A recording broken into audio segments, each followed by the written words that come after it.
Tabarakallahu ahsanul khaliqin. Maka maha sucilah Allah, sebaik-baik pencipta. Kita lihat di awal-awal ayat surat Al-Mu'minun ayat 12 ini, Allah mendetailkan bagaimana proses penciptaan manusia, mulai dari nutfah, sperma, yang kemudian menjadi alaqah. Sperma ini kemudian bertemu dengan sel telur di rahim seorang ibu yang terhormat.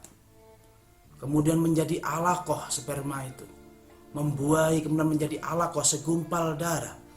Dari segumpal darah ini menjadi mudghah, segumpal daging.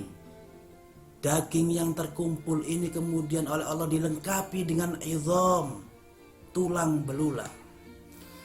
Tulang belulang yang sudah terbentuk ini kemudian dibungkus lagi oleh Allah dengan lahm, dengan daging. Kemudian tumbuhlah menjadi janin, cikal bakal manusia. Fatabarakallahu ahsanul khaliqin.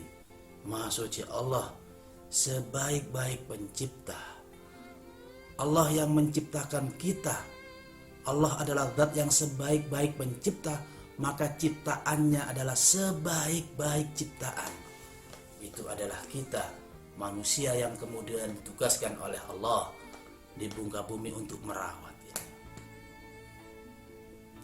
Yang kedua, keunggulan manusia sebetulnya di terusan surat Al-Baqarah ayat 30, ayat 31, Allah menegaskan dan mengajarkan kepada Nabi Adam, wa 'allama Adam al-asma'a kullaha. Kemudian Allah itu mengajarkan kepada Nabi Adam, memberitahukan kepada Nabi Adam nama-nama semuanya makhluk, baik benda hidup ataupun benda mati. Tsumma 'aradahum 'alal malaikati. Kemudian dihadapkan kepada malaikat, dan kemudian Allah berfirman kepada malaikat, faqala ambi'uni bi asma'i haula in kuntum shadiqin. Wahai malaikat, sebutkanlah nama-nama itu jika engkau termasuk golongan orang yang benar, termasuk golongan yang benar. Malaikat menjawab, qalu subhanaka la ilma lana illa ma 'allamtana innaka antal alimul hakim. Qalu, malaikat menjawab, subhanaka la ilma lana. Maha suci engkau ya Allah, yang tidak, la ilma lana, tidak bisa kami ketahui bagi kami, illa ma'alamtana, kecuali apa yang kau ketahui kepada kami, kecuali apa yang kau ajarkan kepada kami. Innaka antal alimul hakim. Sesungguhnya engkau adalah zat yang maha mengetahui dan maha bijaksana. Saudara-saudaraku sekalian, betapa luar biasanya manusia ini dari sisi penciptaannya. Kemudian Allah memberikan akal disambungkan kepada qalbu, tempat ilmu, dan kemudian manusia unggul karena ilmunya. Lalu apa tugas kita? Sebagaimana Az-Zariyat ayat 56, Allah Subhanahu wa taala berfirman, a'udzu billahi minasyaitonir rajim, wa ma khalaqtul jinna wal insa illa liya'budun. Tidaklah aku ciptakan jin dan manusia kecuali hanya untuk beribadah kepada aku. Ibadah dalam arti khusus adalah ibadah mahdhah. Ibadah yang tata caranya sudah dijelaskan oleh Allah dan oleh Rasulullah. Sholat 5 waktu dan sholat-sholat lainnya. Puasa Ramadan, zakat, haji ke Baitullah, dan lain sebagainya. Atau ibadah-ibadah lain yang bersifat umum yang biasa disebut dengan ghairu mahdhah. Ibadah-ibadah umum ini adalah ibadah untuk menunjang kita lebih dekat kepada Allah.